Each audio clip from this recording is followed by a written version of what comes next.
Many homebrewers know of or have at least heard of base malts. I'm sure you've seen them in recipes, but do you really know the major differences about them? That's what's next on Homebrewing TV.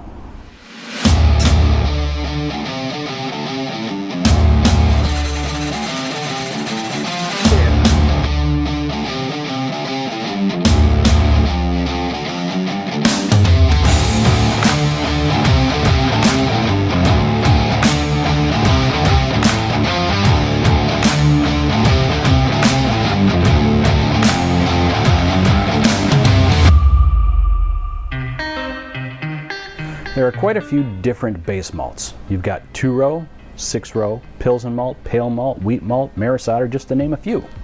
And yes, they all have differences. If you are an all-grain brewer, you know that your recipe's base malt will be anywhere from 5 to 15 pounds. Now on a small scale, generally, base malts have very few differences. But when you're using that much of them, these differences get magnified. So what is a base malt? Well, a base malt is the key source of getting fermentable sugars in your beer, but it also has a great deal to do with the main flavor of that beer. Normally, in an all-grain recipe, your base malts will be at least half of your grain bill. Now, the color all malts add to your beer is measured on what's called a Lovibond scale. With most grains, you'll see a capital L is put next to a number. The higher the number, the darker the malts will make your beer. An example of that would be for crystal malts. You've got 20 Lovibond, 40, 60, 80, 120 Lovibond. But for the base malts we're going to be talking about today, 2-row, 6-row, Pilsen malt, pale malt, Maris Otter, those numbers are going to be very small. So, let's get to it. 2-row has a Lovibond of 1.8. The flavor is clean and sweet with a mild malty finish. This is a good base malt for most American beers. 6-row has a Lovibond of 1.8 also. The flavor is mild, grainy, and a bit malty. This is a great base malt for American beers as well. However, 6-row has more husk than a 2-row. Pilsen malt has a Lovibond of 1.0, and it has a sweet and clean flavor. This particular base malt is the lightest of the base malts and really allows your specialty grains to come through. Pale malt has a Lovibond of 3.5. It produces biscuit or nut-like flavors. Again, it's another great base malt for American-style beers. Maris Otter has a Lovibond of 3.5. It also produces biscuity, nutty flavors. It's very good in producing beers with full body flavoring. This is an English-style base malt, so it's really good in English-style beers. So while they may look like the same grains, the characteristics of these are completely different.